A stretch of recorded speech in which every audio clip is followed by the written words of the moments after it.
General information about Mahakumbh मेला। नमस्कार दोस्तों, जय श्री राम, जय हो बालाजी महाराज, हर हर महादेव।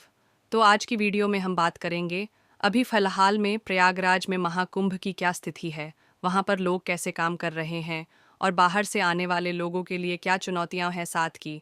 अगर आप इस समय महाकुंभ आ रहे हैं तो आपको किन परेशानियों का सामना करना पड़ सकता है। तो चलिए जानते हैं वीडियो में। तो आपको मिनिमम 4 से 6 किलोमीटर आपको अपना सामान लेकर पैदल चलना ही पड़ेगा। ट्रेन से आएंगे तो 10 किलोमीटर चलना ही पड़ेगा।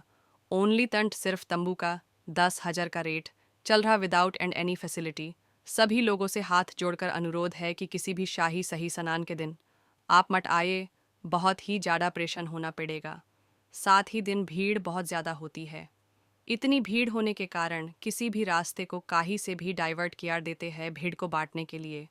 साथ ही आपको बता दें कि प्रयागराज सिटी में ऑटो, ई रिक्शा, ओला टाइप सर्विस नहीं है। ड्यूरिंग कुंभ इनको इसलिए बांध किया गया है ताकि ट्रैफिक को संभाला जा सके, साथ ही जाम से भी बचा जा सके, और जितना ये चीज़ कम होगी लोगों को आसानी होगी।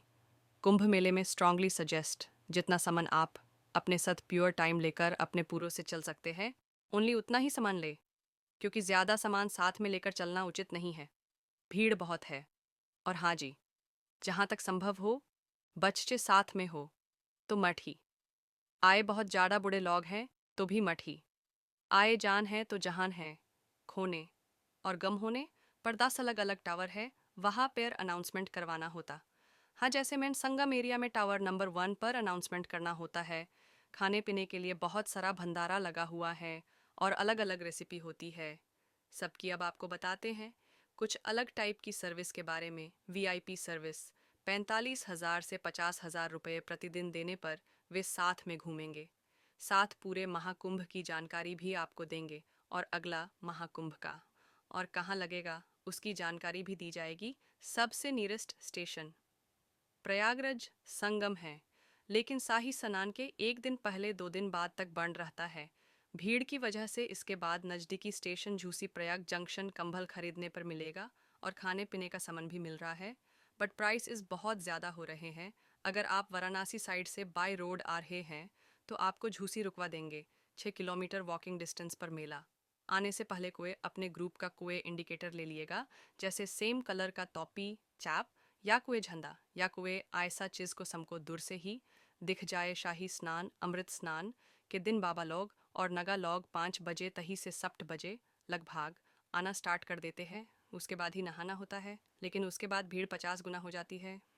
एक बार पुलिस के पूछ लीजिए किसी गलत रास्ते पर मत जाए। महाकुंभ में आने वाली भीड़ की तस्वीरों से लोगों का अंदाज़ा लगाना बहुत मुश्किल है। ऐसे में सटीक अनुमान के लिए मेला क्षेत्र में एआई बेस्ड हाईटेक कैमरे लगाए गए हैं। साथ ही निश्चित दायरे में भीड़ के घनत्व को भी मापा जाता है और कुल एरिया के हिसाब से लोगों की गिनती की जाती है। प्रयागराज के महाकुंभ में इस बार 45 करोड़ श्रद्धालुओं के पवित्र संगम में स्नान करने का अनुमान है। बीते 2 दिनों की ही बात करें तो अब तक 5 करोड़ से ज़्यादा श्रद्धालु कुंभ मेले में आ चुके हैं, जो अपने आप में एक रिकॉर्ड है। लेकिन कुंभ में आने वाली इतनी भारी भीड़ की गिनती आखिर कैसे होती है, साथ ही यह सिर्फ अनुमान है या फिर इसके पीछे किसी सटीक मेथड का भी इस्तेमाल किया जाता है। तो आज आपको बताते हैं कि आखिर दुनिया का सबसे बड़ा धार्मिक आयोजन कहे जाने वाले कुंभ में लोगों की गिनती करने के लिए क्या क्या तकनीक अपनाई जाती रही है, कैसे हो रही भीड़ की गिनती। महाकुंभ 2025 की बात करें तो इस बार का कुंभ बेहद ख़ास है, क्योंकि हर बार कुंभ में 114 साल बाद ऐसा संयोग बन रहा है, क्योंकि अब तक 12 कुंभ पूरे हो चुके हैं। इसी वजह से इसे महाकुंभ कहा जा रहा है और इसमें आने वाला श्रद्धालुओं की संख्या पहले के किसी भी कुंभ से ज़्यादा है। ऐसे में कुंभ मेले में आने वाले श्रद्धालुओं की गिनती के लिए यूपी सरकार ने हाईटेक उपकरणों का सहारा लिया है और इस बार एआई बेस्ड कैमरे की मदद से लोगों की गिनती की जा रही है। सरकार ने महाकुंभ 2025 में आने वाले श्रद्धालुओं की गिनती करने के लिए एक स्पेशल टीम बनाई है और इस टीम का नाम है क्राउड असेसमेंट टीम।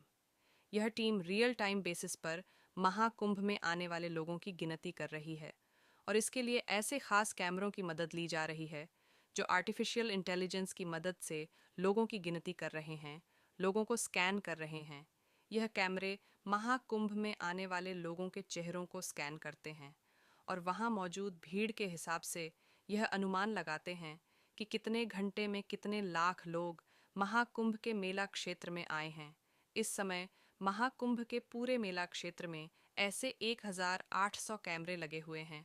इसके अलावा यही टीम लोगों की गिनती करने के लिए ड्रोन की मदद ले रही है, जिनसे एक निश्चित क्षेत्र में भीड़ के घनत्व को मापा जाता है और यह पता लगाया जाता है कि एक दिन में कितने लोग महाकुंभ के आयोजन में शामिल हो रहे हैं।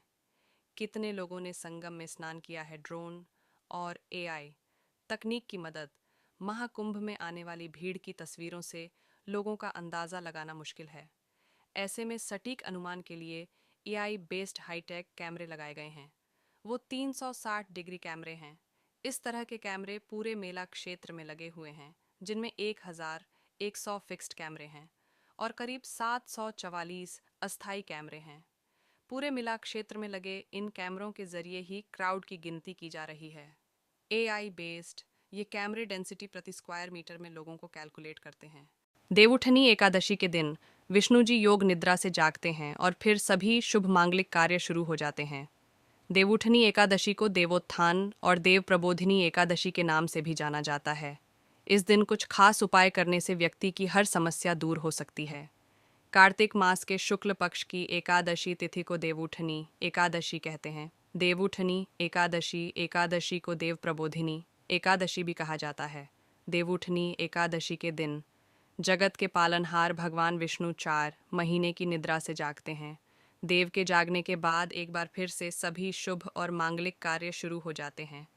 इस साल देवउठनी एकादशी 12 नवंबर 2024 को पड़ रही है। धार्मिक मान्यता है कि जो भी व्यक्ति देवउठनी एकादशी के दिन भगवान विष्णु की आराधना करता है तो उसके जीवन का हर एक दुख दूर हो जाता है। देवउठनी एकादशी को देवोत्थान एकादशी के नाम से भी जाना जाता है। कार्तिक मास के शुक्ल पक्ष में आने वाली देवउठनी एकादशी देवी लक्ष्मी और श्रीहरि विष्णु को प्रसन्न करने का सबसे ज़्यादा शुभ दिन माना जाता है।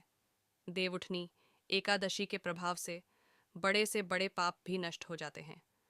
अगर आपके विवाह में देरी हो रही है या बनी बनाई बात बिगड़ रही है तो आपको देवउठनी एकादशी के दिन कुछ उपाय करने हैं, जिनसे आपकी हर समस्या दूर हो सकती है।